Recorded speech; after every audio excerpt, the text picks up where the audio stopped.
এখন আমরা আপগার স্কোরটা সম্পর্কে জানি। আপগার স্কোরিং সিস্টেমে 3টা নাম্বার আছে, 0, 1 এবং 2।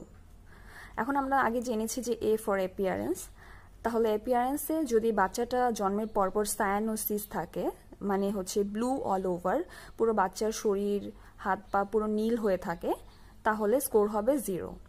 আর যদি অ্যাক্রোসায়ানোসিস হয়, এখানে অ্যাক্রোসায়ানোসিস বলতে বোঝায় pink body but blue extremities, মানে বডি পিঙ্ক থাকবে কিন্তু এক্সট্রিমিটিস বলতে হাত পা বোঝাচ্ছে, হাত পা হচ্ছে নীল থাকবে, তাহলে স্কোর কত হবে? তাহলে হবে 1। আর যদি পিঙ্ক অল ওভার মানে পুরো বডি একদম পিঙ্কিশ থাকে, তাহলে স্কোর হবে 2। তারপর আসছে পালস। পালস বলতে আমরা আগে জেনেছি আমরা হার্ট রেট বুঝি। এখন বাচ্চার পালস যদি অ্যাবসেন্ট থাকে তাহলে স্কোর হবে 0। আর যদি less than 100 beats per minute, যদি 100 নিচে থাকে তাহলে স্কোর হবে 1। এবং greater than 100 beats per minute যদি 100 বেশি থাকে তাহলে স্কোর হবে 2। তারপর আসছে গ্রাইমেস। এখানে গ্রাইমেস বলতে বোঝায় হচ্ছে রিফ্লেক্স ইরিটেবিলিটি। যদি আমরা স্টিমুলেট করি বাচ্চাটাকে, যদি নো রেসপন্স টু স্টিমুলেশন হয়, মানে স্টিমুলেশন দেওয়ার পরও কোনো রেসপন্স নাই, তাহলে হচ্ছে স্কোর 0।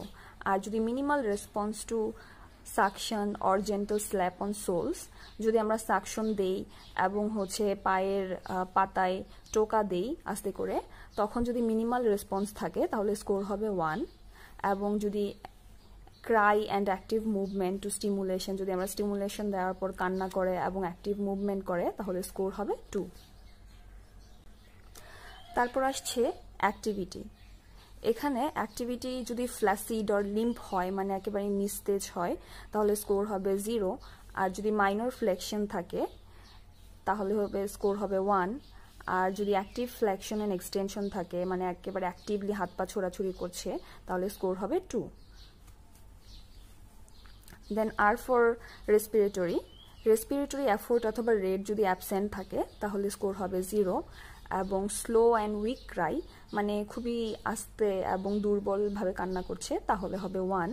আর যদি স্ট্রং অ্যান্ড ভিগোরাস ক্রাই হয় তাহলে স্কোর হবে 2।